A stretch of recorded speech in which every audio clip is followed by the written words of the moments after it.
I'm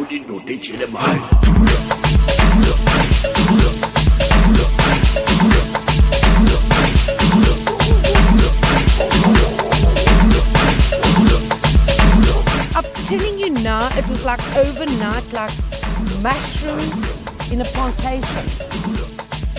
We can't afford to go to other place if the situation is going to be the same. We want, really.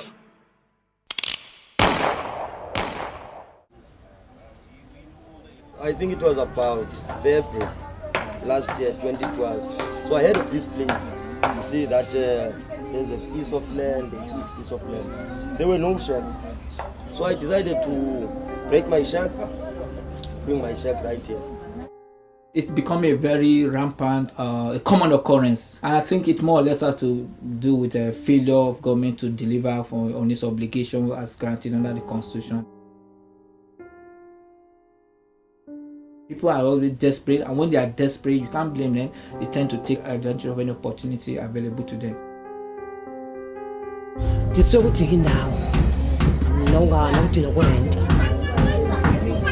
We heard that there was a few shacks that were here before we came here.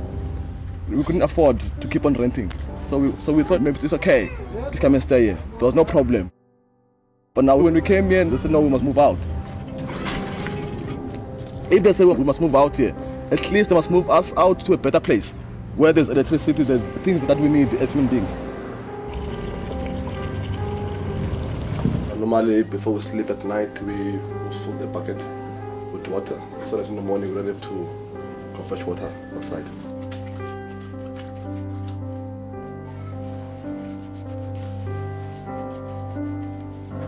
Using a gas and paraffin is more expensive than electricity. Because now paraffin, we must buy paraffin every week, about 5 liters every week. And the gas only lasts about 4 weeks.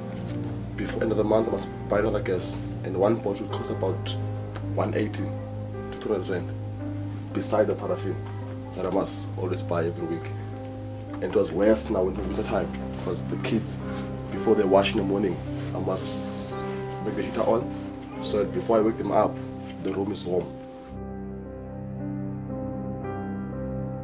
It costs a lot.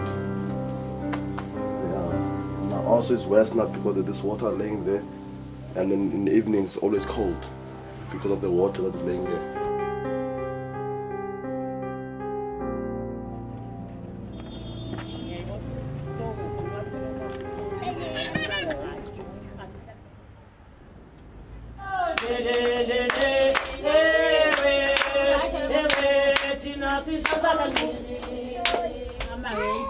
Pambuza apha isiQalo wawusazi uba ngumhlaba womnye umntu lo? Ewe, ndive ngosendilapha leyo uba umhlaba ngomnye umntu, kodwa kuthiwa ufuna abantu mabangene, abantu sangena. Xa bandihlale apha isiQalo ndihlala ndihamba indawo ngendawo, ndirenta eMalowa, eMagugulethu, yonke le ndawo zirentayo. Kaloku kulo nyaka kupheleyo kufika kwam uJoni, unyaka wonke. Abantwana bam bayi-40 bebonke. Abantwana ndifuna bazazi okokuqala, bathi bebheka esikolweni bazazi babangobani, basukaphi, ngubani umntana igama lakhe, afunde ukuzazi, akhuseleke nakwizinto esikuzo, ii-drugs neentywala, akhule umntana esafe. Sasinxusile mos, so saqona ba nabastandi bahlala kuyo bayasigezela, so saqona basava indawo ethiwa isiQalo, and akurento kuyo, saqona basahlala khona. Mna le meko yalapha esiQalweni afite kakhulu xa siva uba kuthiwa siyahamba and asiyazi nendawo esamuvela kuyo ke ngoku ndaqomba, and nasesikolweni imane ndiphazamisa nje kancinci kuba simane siyicinga singayazi uba noba siyaphi ngoba asinayo indawo yohlala. Governments come up with policies, they come up with programs, and they're not reflecting the needs and the interests of the people on the ground, and that's a very big problem. So you can't know what they want, you can't meet their needs, and once that's not there, then this gap keeps going. We went to the University of Western Cape and spoke to Mr. Ebenezer Durajaye. He actually outlined all the socio-economic rights that the people of isiQalo have, as well as the constitutional rights that are held by Robert Ross and Leighton Properties as the owners of the private land that has been unlawfully occupied by the people of isiQalo. Government also need to step up its housing program, improve on it in terms of delivery, in terms of implementation, and more important, like I said, government needs to communicate with the people to really find out what are their needs. ANC and the TA failed us. I know you must have it. They failed us. Can I go stay with you? I like your point. Stay here. What about our kids? I've got 3 kids here. Me, I've got 3 kids here.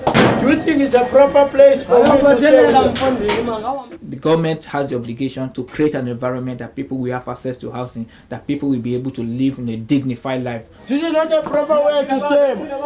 But each and every fucking year we are voting. You see, we are voting. Do you think we're going to vote for TA or ANC? No.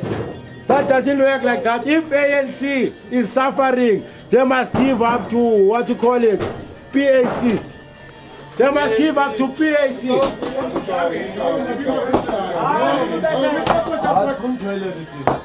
Only one is right. Every day. We must appreciate that. Would you live like this every day? When I was coming into that first entrance, I saw law enforcement guys. They were wearing suits. It's like they were hired from a certain company to come and demolish people's houses. They come, they put their crowbars, they like break it, demolish it in a very cruel manner and inhuman manner. So I told myself that no man, the way that they are breaking these people's houses, I have to ask them, why are you doing this? Did you come and inform these people? Did you come and try to talk and discuss this matter of actually evicting them and breaking their houses in this manner? And then they said, no, these people are here without any permission. The council is concerned about these people building their sheds. That was what drove me to be very angry and to fight for these people. Because what we are doing is bullying them. Because you would find that a lot of blacks are not educated, so a lot of blacks can't stand up for their own rights. Even if they feel pain, they can't speak. They fear, because it's not knowing what I can do and what I can say in order for me to get out of this situation. Yeah, maybe. The LRC has been involved in most of the major urban eviction cases in the city of Cape Town, and throughout its history the LRC has acted on behalf of poor people facing eviction. We've acted on behalf of communities in Mitchell's Plain and in Valhalla Park that have unlawfully occupied land as well. Our motivation was largely because of the size of this particular community and the very serious problems in Cape Town regarding alternative land for people facing eviction. During the course of last year, they were served with 2 separate eviction applications. The one had been brought by a company called Lighton Props 12cc, and the other by a company called Robert Ross Demolishers. The community came to see us and we filed papers on their behalf opposing the relief that was being sought in the eviction applications. And now this guy, Ross, we heard about him, but I haven't seen him face to face. I don't know how he looks, but we heard that he owns this place. And we did go to court many times, but we know the case is still an ongoing thing. It's not over yet. Hi there. May I please speak to Ivy? Hello? Hi there, Ivy. Yes. Yes, you're speaking to Kanyisa. Yes, ma'am. We just wanted to find out if Mr. Ross is back and whether or not he's read the email that we sent to you about a week ago. He is back this morning. I will get it to him. Okay, and when can we get a response to that? And would it be possible if we can schedule an interview with him? No, well, let me first give it to him to have a look at, okay? Okay, and will he get back to me or you possibly today? I'll come back to you. Okay. How soon will that be, ma'am? Sorry?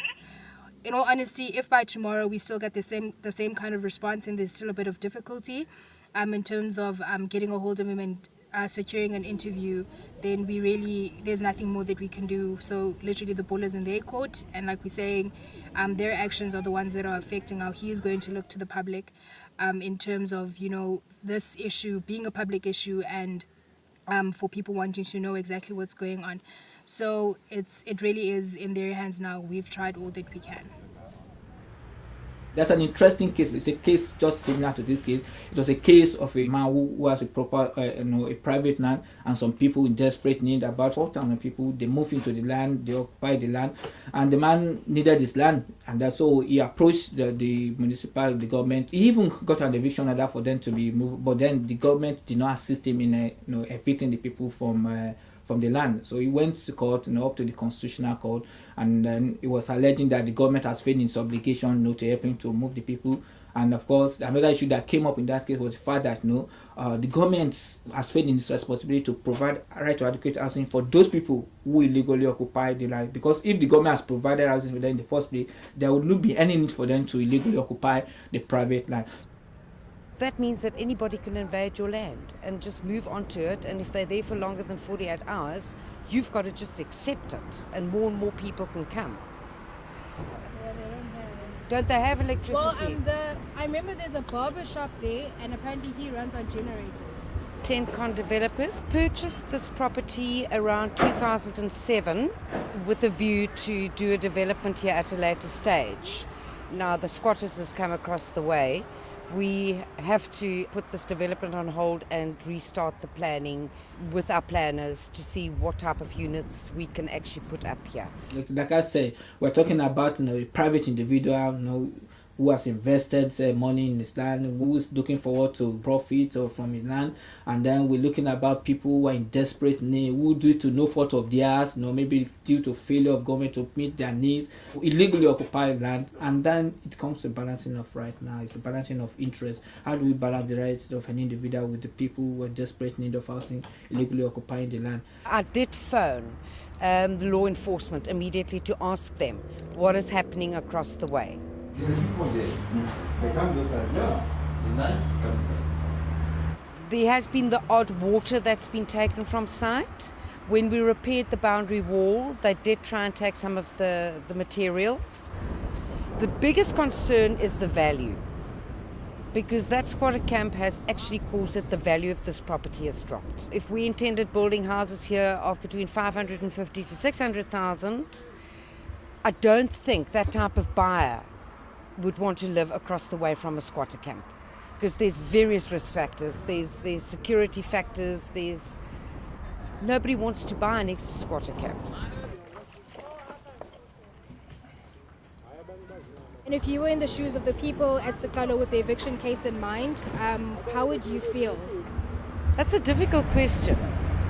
We've got a shortage of homes for people.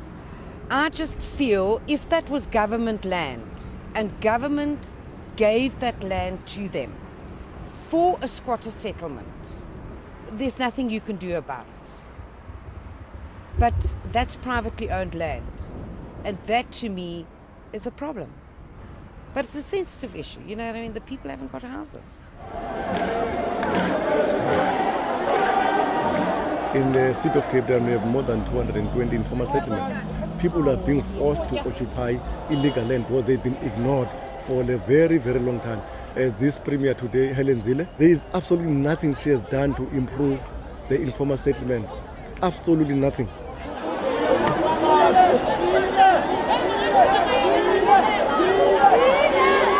It had never where you have a march starting from 10 o'clock up to 6 o'clock. People are being there, being ignored. We are just being sent an administrator to come and listen to your grievances. And we made it clear that we're not going to give or hand over any memorandum. We're there to demand answers from the provincial government as per our last memorandum. What happened recently, what also motivated us again, is that the premier has been misleading the country throughout that it is a flushing toilet. And this one is just a bucket, a plastic, something that you can't even explain. But now they brought this portable toilets, which we put them there inside those shacks. Where do you put this so-called portable flush toilet? When you finish to relieve yourself, you keep it under your table, under your bed. As we speak right now, there are informal settlement, isiQalo informal settlement, Kosovo, Samoa and others, who have not been, their bucket has been replaced. It's more than, 9 months now. I-toilet zinto zangoku kodwa iitephu zifakwe xa besandofika abantu balapha. Abantu bafika kuqala bafike nje babe befakela iitephu. Aba babembalwa ndithi wayevule ukuba mabangene. Who supplied the toilet facilities? Who's bulldozing the other ground flat? Because it's privately owned land. The Western Cape Premier have also been lying and misleading the nation that they can't offer them any kind of service because that land is privately owned land and there is no money to buy that land. Unfortunately or fortunately, we have met the owner, Mr. Ross. He has offered the land to the Premier, and instead the Premier advised the old man to go to Constitutional Court and to High Court and make sure that he evicts those people, but he refused. He was then referred to me, so we are going to meet with their lawyers next week, that they are going to show us the proof and everything that this is what has been happening. That's how the situation is there following informal settlement. No one is taking care of them. They will always be flooded with water. When it's summer, they experience fire. When the water floods here, the transport can't come inside to fetch the kids. So those kids they stay at home without going to school. Yeah. The rain is gonna rain. It's gonna be worse and worse here. Yeah, it's gonna be worse still and gonna worse. get bad and bad. Yeah. Only the Lord knows what happens there when it rains. Because, as I said, there is no toilet facilities there. There's no water connections there. I cannot explain the level of anger that the people that they have. You open your shack, you open your door in the morning, you find that feces have been thrown before your door. And those people were very much grateful of having us go in there and address them and telling them the truth. And we are confident that we are going to get that land for them. From that owner, the government of Western Cape must buy that land as they've done to the different areas. What we have been experiencing here is a level of arrogance, it's a level of ignorance, it's a level of hatred towards the black community by the Premier of the Western Cape in particular, using black people against each other. They always use them as a voting fodder during the election. Helen Zile's name next year will change, will be called Nonsab. You know Nonsab, what does that mean? It means the caring mother. Immediate after election, what she has achieved, she will change her name back to be Helen Zille. And then you will see the real racist Helen Zille of the West Order. In the world, I've never met a racist woman like this one, Helen Zille. If we fall short this time, we are going to fall short around 50,000 people or more than 50,000 because we are busy with the list as we speak. On Monday, we are going to submit the name. Already we have collected more than 19,800 people, except other lists that we are going to collect on Sunday, this coming Sunday. And then there's also this notion of the waiting list, people get us, but from the research we also find out that it's a myth. There's nothing like a waiting list. When you consult people, it's the best way to govern people. We understand that the city of Cape Town, the provincial government, can't deliver service over the night. Can we come and try to meet each other halfway so that we understand what is the budget of the government on a particular issue, what are the time frame, what are the challenges, so that we're able to ask even the national government to intervene where the city of Cape Town, the provincial government, can't be able to deliver on a particular mandate. The solution is very simple, that the Western Cape government, the city of Cape Town, must come and consult people when they want to render services. So there's a serious anger that I cannot explain from the people. Ungathini wena kule meko sikuyo? What would you do in our shoes?